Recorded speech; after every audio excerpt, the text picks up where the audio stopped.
Yesuuskoo yaa wabiikoo situ beeka waa'eekoo. Yesuuskoo yaa wabiikoo situ beeka waa'eekoo. Sitti hirkadheen si eeggadhaatiin nuufta guyyaa tokko.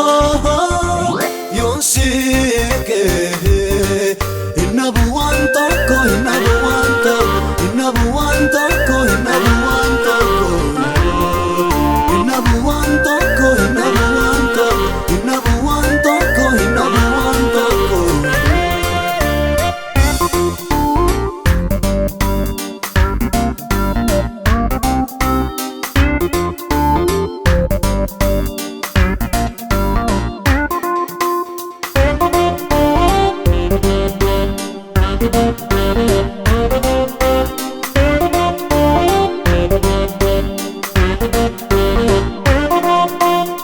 Waa'eekoo kan beeku ilma Waaqayyoo gaachannoo dhorkaasaan nama akkanaayyo.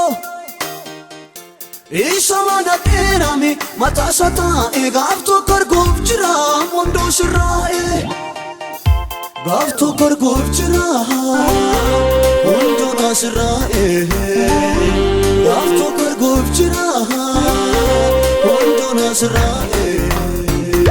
Gaaf tokko arguuf jira hunduu na sirraa'e. Gaaf tokko arguuf jira hunduu na sirraa'e. Yesuuskoo yaa wabiikoo situ beeka waa'eekoo. Yesuuskoo yaa wabiikoo situ beeka waa'eekoo. Sitti hirkadheen si eeggadhaatiin nuufta guyyaa tokko. Yoon si eegee hinnabu waan tokko, hinnabu waan tokko, hinnabu waan tokko, hinnabu waan tokko, hinnabu waan tokko, hinnabu waan tokko, hinnabu waan tokko, hinnabu waan tokko.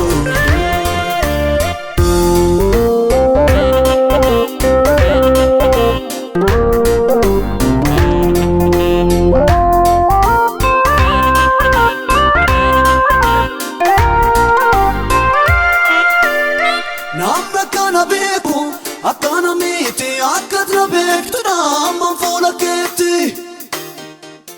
Namni dadhabbii koofi yeroo koo beeka hojii sagaleessa natti mammaaka.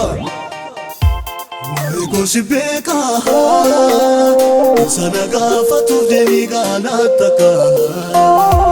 Waa'eekoo si beeka sana gaafatuuf deebii gaalatta kaa.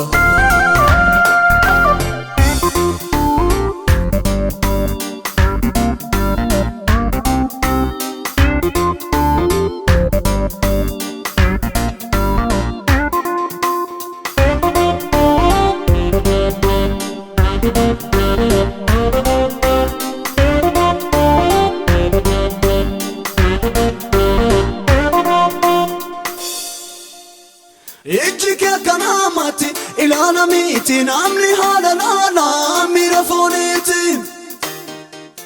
Namni kan ilaalu ishee har'aati garbuusuuf harkaasuun gara harka keeti. Garbuusuuf harkaasuun gara harka keeti. Garbuusuuf harkaasuun gara harka keeti. Garbuusuuf harkaasuun gara harka keeti. Garbuusuuf harkaasuun gara harka keeti. Yesuuskoo yaa wabiikoo situ beeka waa'eekoo. Yesuuskoo yaa wabiikoo situ beeka waa'eekoo. Sitti hirkadheen si eeggadhaatiin nuufta guyyaa tokko.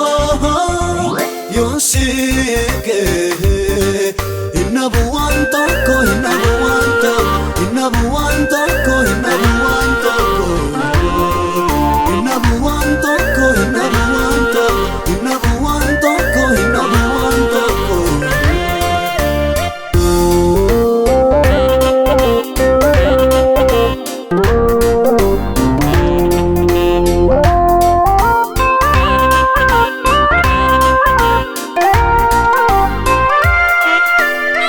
Fuula nama fakkate nam bakka bu'e kana naaf dhaabbatu naaf situ taa'e. Situ anaaf beekame waa'ee sakaan koo diinaaf deebii kenne bakka bu'aa koo. Waa'ee koo si beeka sana gaafatuuf deebii gaa qabda kaa. Waa'ee koo si beeka sana gaafatuuf deebii gaa qabda kaa.